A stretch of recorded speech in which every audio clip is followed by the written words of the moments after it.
Hey everybody, it's Mike with the 1974 GMC. I got the window apart. You guys all saw that. I thought I'd show you, maybe some stripping or some scraping. There is, in this particular piece, there is the slides for the window track. And then there is a fair amount of goop in here. If it's real rubbery, it's hard for the sandblaster to get rid of it. If it's pretty hard, it's not usually a big deal, or if it's really soft. And I don't know if you're seeing this or not, but there's some crumbly stuff in there. I'm just kind of scraping out. More than likely, the sandblaster will do a good job with that, but try to get silicone and other stuff like that off before it goes to the sandblaster. So, that's probably close to good enough. There's some rubber in here, or some silicone in here from where the mullion of that fixed little window goes. So I'll dig that out before I go to the sandblaster. I'm going to try not to keep you guys, too long on these videos. It gets boring after a while, and there's another one of the window slider pieces, and this has got some where this was glued into the vehicle a little bit, and I've just got a razor knife here. This one is pretty dull. One of the nice things about it being dull is it does a good job of scraping and getting the stuff off without really digging in.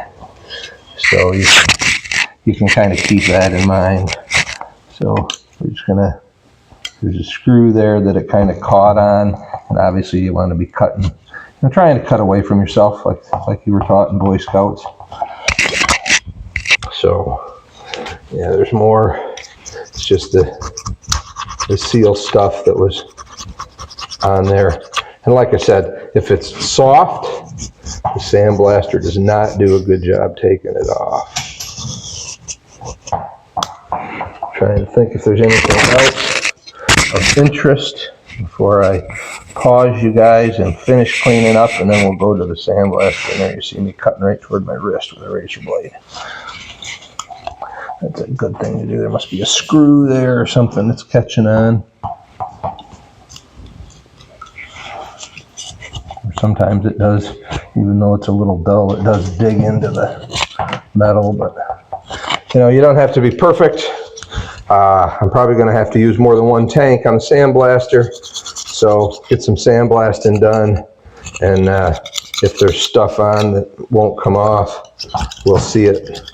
We'll see it then and pull it out, scrape it off, and then finish sandblasting.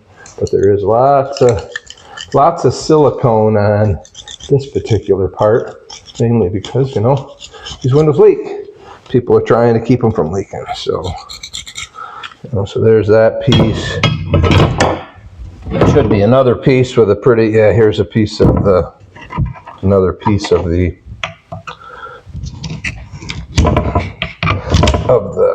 track. I bought all new of the track, so take that out.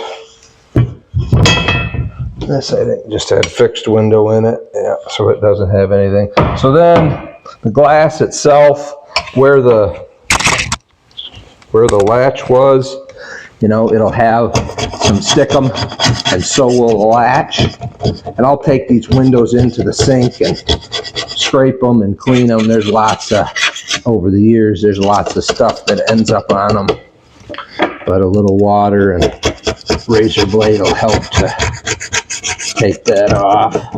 And then this that I'm taking off, I'll reapply to the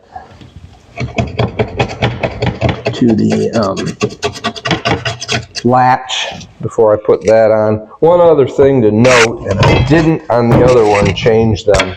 The fuzzies were in okay shape, and so I just cleaned up, and one of these was really bad. I painted it. The other one I just kind of left alone. But the fuzzies don't just slide out of these like they do on the other ones. They've been peened into place, and at least on the other window they were. Let's look here. Yes, there's two little peens there and there.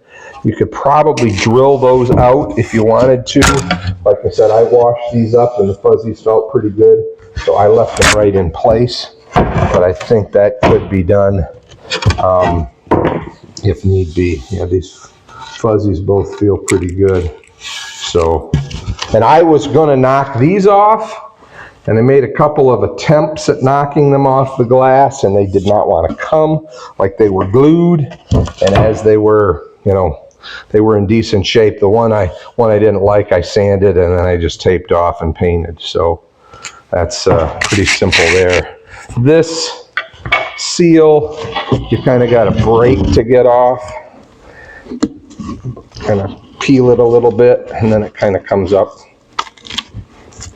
And again, you know, everything's been siliconed into place, so it makes it a little harder to get off. And this is that stuff that I bought. It was for the shower. I think I took a picture of the material.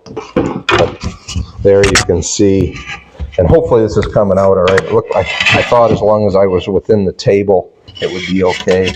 But you can just take the razor knife and cut that silicone off. Like I said, I'll go through and clean all this glass, and basically all I'm probably not going to film that. Maybe I will, but I've got a sink in there, and I'll just put it in the sink, put water on it, maybe a little soap, and then run the razor blade around it until you got nice, clean looking glass. But that's about the gist of it. I guess I'll pause you guys, and we will, when I return, we'll be in the sandblaster. So I'll show you that and what I have and how it works. So, all right, thanks for watching. See you in a minute. Okay, hopefully the volume and everything works on this.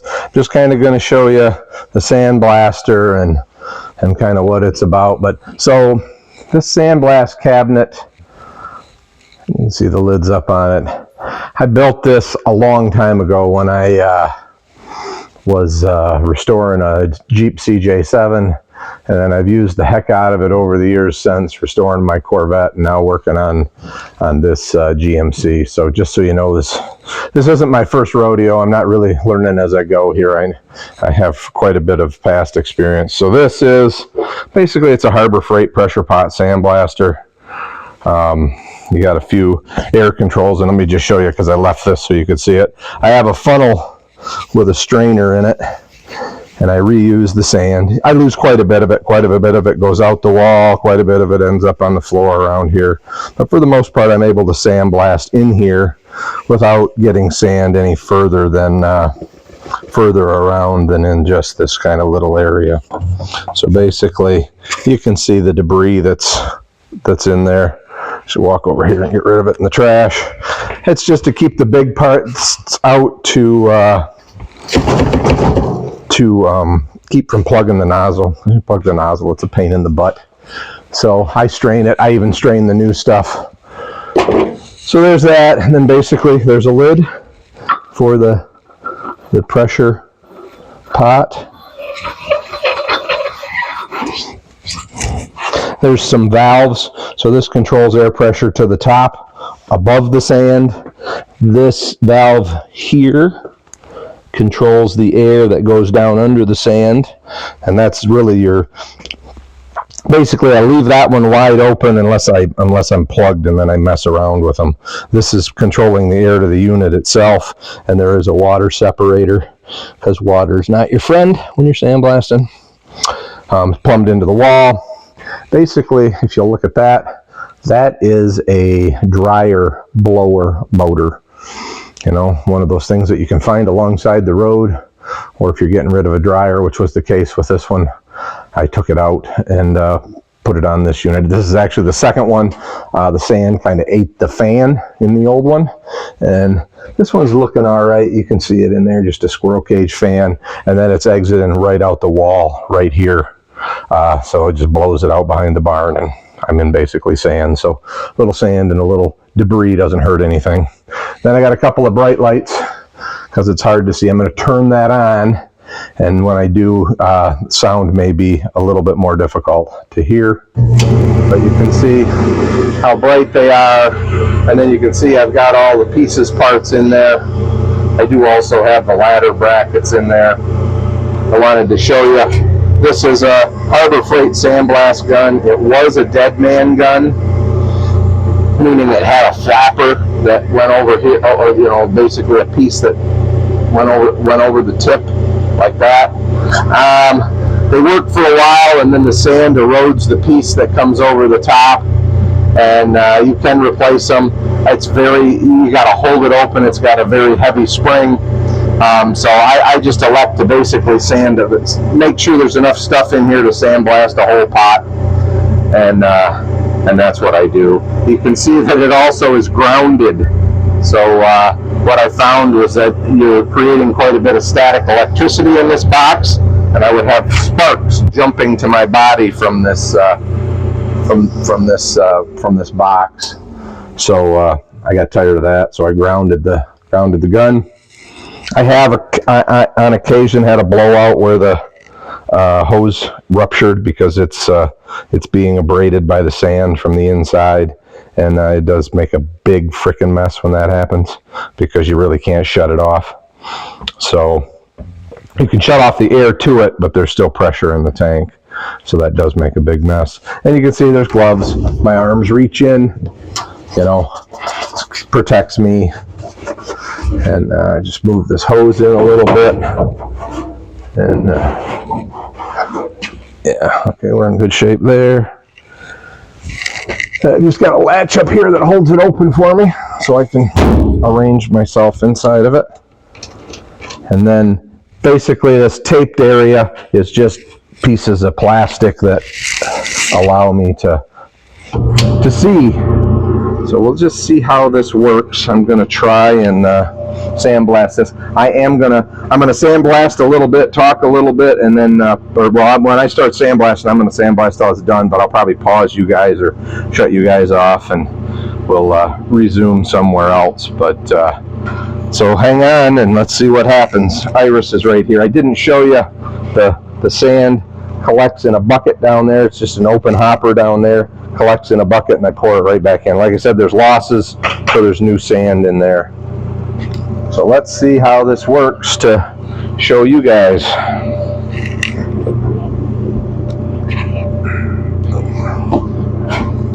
So I'm going to reach over and turn the air on.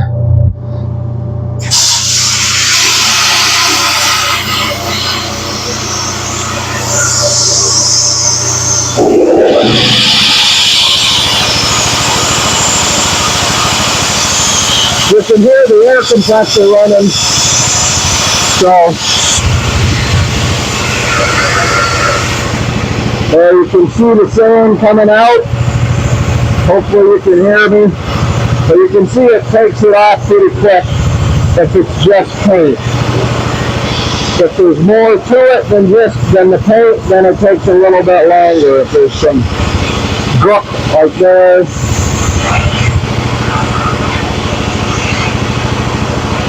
just to give you an idea. All right, everybody, I'm going to finish doing this blasting, and we'll pick it up after that.